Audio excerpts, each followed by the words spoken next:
ನಮ್ಮ ಕರ್ನಾಟಕನೇ ಆಗಲಿ ಅಥವಾ ಕನ್ನಡ ಚಿತ್ರರಂಗವೇ ಆಗಲಿ ಪ್ರತಿಯೊಬ್ಬರಿಗೂ ಕೂಡ ಆಶಯ ನೀಡುವ ವಿಚಾರದಲ್ಲಿ ಭೇದ ಭಾವ ಇವತ್ತಿನವರೆಗೂ ಮಾಡಿಲ್ಲ. ಬೇರೆ ಭಾಷೆಯವ್ರಿಗೆ ಅವ್ರ ಭಾಷೆಯವರು ಅಥವಾ ಅವ್ರ ನೆಲೆ ಕೊಡುತ್ತೋ ಇಲ್ವೋ ಗೊತ್ತಿಲ್ಲ. ಆದ್ರೆ ಕನ್ನಡ ಹಾಗೂ ಕರ್ನಾಟಕ ಮಾತ್ರ ಭೇದ ಭಾವ ಇಲ್ಲದೆ ಪ್ರತಿಯೊಬ್ಬರಿಗೂ ಕೂಡ ತನ್ನ ಮಡಿಲಲ್ಲಿ ಆಶಯವನ್ನ ನೀಡಿದೆ. ಇದು ಕೇವಲ ಕೆಲಸ ಹುಡ್ಕೊಂಡು ಬರೋ ಬೇರೆ ಭಾಷಿಗರಿಂದ ಹಿಡಿದು ನಮ್ಮ ನೆಲದಲ್ಲಿ ರಿಲೀಸ್ ಆಗುವಂತಹ ಪರಭಾಷೆ ಸಿನಿಮಾಗಳವರೆಗೂ ಕೂಡ ಅನ್ವಯ ಆಗುತ್ತೆ.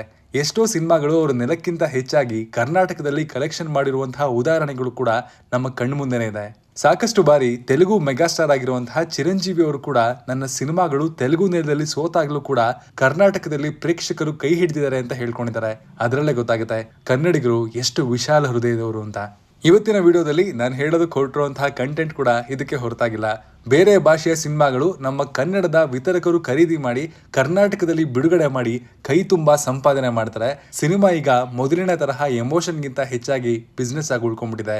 ಕೆಲವ್ರಿಗೆ ಇದರ ನಿಜವಾದ ಅರ್ಥ ಮನಸ್ಸಿಗೆ ಬೇಸರವನ್ನು ನೀಡಿದ್ರು, ಕೆಲವರು ಆಗ್ಲೇ ಅರ್ಥ ಮಾಡ್ಕೊಂಡ್ಬಿಟ್ಟಿದ್ದಾರೆ ಸಿನಿಮಾ ಕೇವಲ ಬಿಸ್ನೆಸ್ ಮಾತ್ರ, ಇಲ್ಲಿ ಎಮೋಷನ್ಗೆ ಯಾವುದೇ ಸ್ಪೇಸ್ ಇಲ್ಲ ಅಂತ. ಅದೇನೇ ಇರಲಿ, ಅರ್ಥ ಎಲ್ರಿಗೂ ಕೂಡ ಅವ್ರವರು ಕಂಡಂತೆ, ನಮಗ್ ಮಾತ್ರ ಉಳಿದವರು ಕಂಡಂತೆ. ಹಾಗಿದ್ರೆ ಬನ್ನಿ, ನಮ್ಮ ಕರ್ನಾಟಕ ನೆಲದಲ್ಲಿ ಕರ್ನಾಟಕದ ವಿತರಕರು ಬೇರೆ ಭಾಷೆಯ ಸಿನಿಮಾಗಳನ್ನ ವಿತರಣೆಗೆ ಪಡ್ಕೊಂಡು ಕಲೆಕ್ಷನ್ ಮಾಡಿರುವಂತಹ ಟಾಪ್ 10 ಸಿನಿಮಾಗಳ ಬಗ್ಗೆ ನೋಡ್ಕೊಂಡ್ ಬರೋಣ. ಹಾಯ್, ಎಲ್ರಿಗೂ ನಮಸ್ಕಾರ ಅಂಡ್ ವೆಲ್ಕಮ್ ಟು ಖಡಕ್ ಸಿನಿಮಾ. ನೀವೇನಾದ್ರೂ ನಮ್ಮ ಚಾನಲ್ಗೆ ಹೊಸಬ್ರಾಗಿದ್ರೆ ಅಂಡ್ ನಮ್ಮ ಕಂಟೆಂಟ್ಗಳು ನಿಮ್ಗೆ ಇಷ್ಟ ಆದ್ರೆ ಚಾನಲ್ನ ತಪ್ಪದೆ ಸಬ್ಸ್ಕ್ರೈಬ್ ಮಾಡ್ಕೊಳ್ಳಿ. 10ನೇ ಸ್ಥಾನದಲ್ಲಿ ಕಾಣಿಸ್ಕೊಳ್ಳೋದು ಶಿವಕಾರ್ತಿಕೇಯನ್ ಹಾಗೂ ಸಾಯಿ ಪಲ್ಲವಿ ಜೋಡಿಯ ಮೇಜರ್ ಮುಕುಂದ ವರದರಾಜನ್ ಅವರ ಜೀವನ ಗಾಥೆಯನ್ನ ಒಳಗೊಂಡಿರುವಂತಹ ಅಮರನ್ ಸಿನಿಮಾ ವಿಶ್ವದಾದ್ಯಂತ 300 ಕೋಟಿಗಿಂತ ಹೆಚ್ಚಿನ ಕಲೆಕ್ಷನ್ ಮಾಡಿರೋದು ನಿಮ್ಮೆಲ್ಲರಿಗೂ ಗೊತ್ತು. ಯಾವುದೇ ಡೌಟ್ ಇಲ್ಲದೆ ಸಿನಿಮಾ ಪಾಸಿಟಿವ್ ರೆಸ್ಪಾನ್ಸ್ ಅನ್ನ ಪಡ್ಕೊಂಡಿದೆ ಹಾಗೂ ಸೈನಿಕನೊಬ್ಬನ ಜೀವನದ ಕಥೆಯನ್ನ ಎಲ್ರಿಗೂ ಹೇಳಬೇಕು ಅನ್ನುವಂತಹ ಪ್ರಾಮಾಣಿಕ ಪ್ರಯತ್ನಕ್ಕೆ ಪ್ರತಿಫಲ ಕೂಡ ದೊರೆತಿದೆ. ಆದ್ರೆ ಇದೇ ಟೈಮಲ್ಲಿ ರಿಲೀಸ್ ಆದಂತಹ ಕನ್ನಡದ ಸಿನಿಮಾಗೆ, ಒಂದು ಒಳ್ಳೆ ಸಿನಿಮಾಗೆ ಇದರ ಕಾಲು ಭಾಗದ ರೆಸ್ಪಾನ್ಸ್ ಕೂಡ ಕಲೆಕ್ಷನ್ ವಿಚಾರದಲ್ಲಿ ಸಿಕ್ಕಿಲ್ಲ. ಕನ್ನಡಿಗನಾಗಿ ಅದು ಸ್ವಲ್ಪ ಮಟ್ಟಿಗೆ ಬೇಜಾರಾಗುತ್ತೆ. ಅದೇನೇ ಇರಲಿ, ಅಮರನ್ ಸಿನಿಮಾದ ವಿಚಾರಕ್ಕೆ ಬರೋದಾದ್ರೆ ಕರ್ನಾಟಕದ ವಿತರಣೆ ಹಕ್ಕನ್ನ 2.2 ಕೋಟಿ ರೂಪಾಯಿಗಳಿಗೆ ಖರೀದಿ ಮಾಡಲಾಗಿತ್ತು ಹಾಗೂ ಇದು ಕರ್ನಾಟಕದಲ್ಲಿ ಕಲೆಕ್ಷನ್ ಮಾಡಿರೋದು 8 ಕೋಟಿಗಳ ಆಸುಪಾಸು. ನೆಟ್ಫ್ಲಿಕ್ಸ್ ನಲ್ಲಿ ಕೂಡ ಸಿನಿಮಾ ರಿಲೀಸ್ ಆಗುತ್ತೆ. ಥಿಯೇಟರ್ ಮಿಸ್ ಮಾಡಿದ್ರೆ OTT ನೋಡಿ. 2018ರಲ್ಲಿ ರಿಲೀಸ್ ಆಗಿದ್ದ ತಲಪತಿ ವಿಜಯ್ ನಟನೆಯ ಪೊಲಿಟಿಕಲ್ ಬ್ಯಾಕ್ ಡ್ರಾಪ್ ಹೊಂದಿರುವಂತಹ ಸರ್ಕಾರ್ ಸಿನಿಮಾ 9ನೇ ಸ್ಥಾನದಲ್ಲಿ ಕಾಣಿಸ್ಕೊಳ್ಳುತ್ತೆ. ಆ ಟೈಮಲ್ಲಿ ತಮಿಳುನಾಡಿನಲ್ಲಿ ರಿಲೀಸ್ಗೂ ಮುಂಚೆ ಈ ಸಿನಿಮಾದ ಟೈಟಲ್ ಹಿಂದಿಯಲ್ಲಿತ್ತು ಅಂತ ಸಾಕಷ್ಟು ದೊಡ್ಡ ಮಟ್ಟದಲ್ಲೇ ಸೌಂಡ್ ಕೂಡ ಆಗ್ಬಿಟ್ಟಿತ್ತು.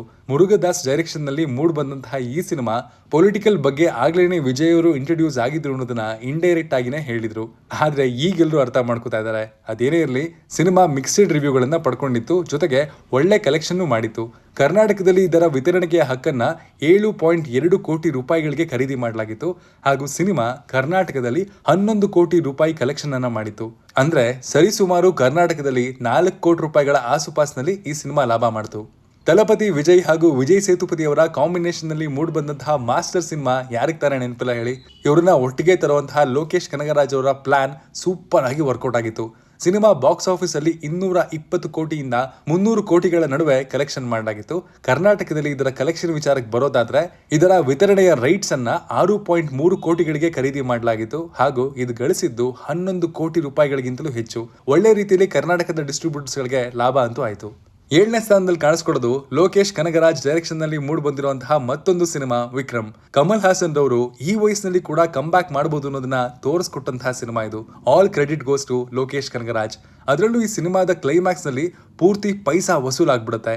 ಕತೆ ನಿಮ್ಗೆ ಗೊತ್ತಿರೋದೆ, ಆದ್ರೆ ಈ ಗ್ಲೋರಿ ಇದೆಯಲ್ಲ ನಿಜಕ್ಕೂ ಕೂಡ ಲೋಕೇಶ್ ಕನಗರಾಜ್ ಅನ್ನುವಂತಹ ಮಾಸ್ಟರ್ ಮೈಂಡ್ಗೆ ಸಲ್ಲಲೇಬೇಕು.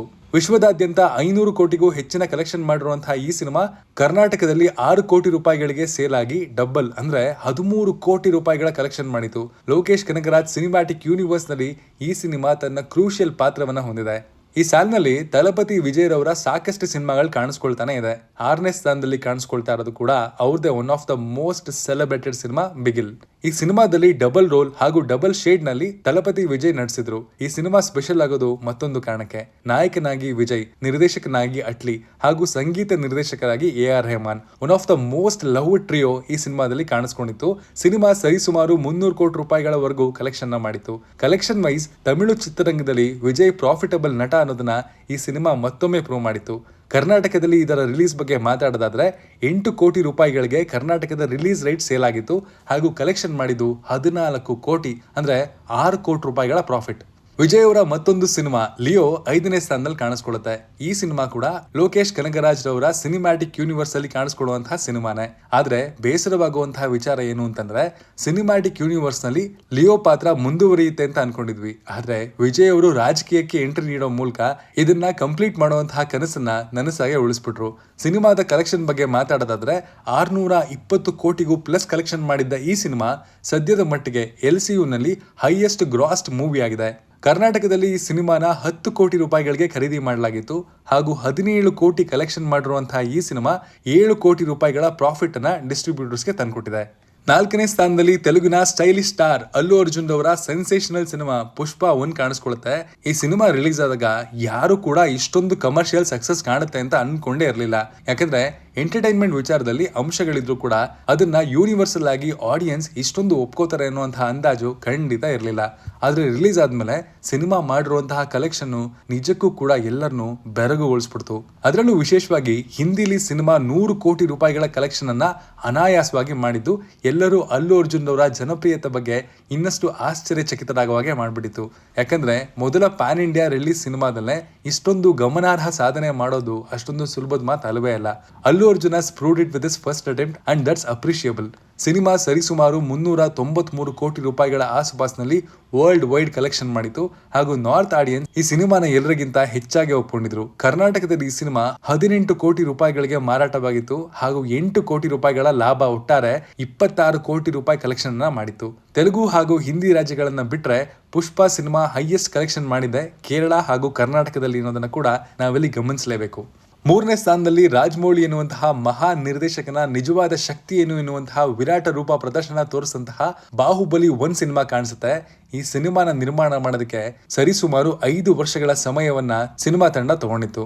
ರಾಜಮೌಳಿ ಅವರು ಯಾರನ್ನೇ ಆಗ್ಲಿ ಅವರು ಸಿನಿಮಾಗೆ ಒಂದು ಪಾತ್ರಕ್ಕೆ ಆಯ್ಕೆ ಮಾಡ್ತಾರೆ ಅಂತಂದ್ರೆ ಅದು ಸುಮ್ಮನೆ ಆಗೋದೇ ಇಲ್ಲ. ಅದಕ್ಕೆ ಒಂದು ಕಾರಣ ಖಂಡಿತವಾಗ್ಲೂ ಇದ್ದೇ ಇರುತ್ತೆ.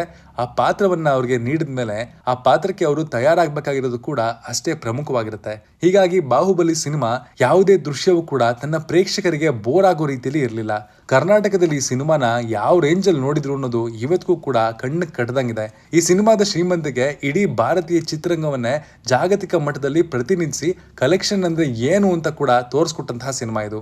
ಇನ್ನು ಇವತ್ತು ಇಡೀ ಇಂಡಿಯನ್ ಫಿಲಂ ಇಂಡಸ್ಟ್ರಿಯಲ್ಲಿ ಟಾಲಿವುಡ್ ನಂಬರ್ 1 ಆಗಿದೆ ಅಂತಂದ್ರೆ ಆ ಸಾಧನೆಗೆ ಬುನಾದಿ ಹಾಕೊಟ್ಟಿದ್ದು ಕೂಡ ಇದೇ ಸಿನಿಮಾ.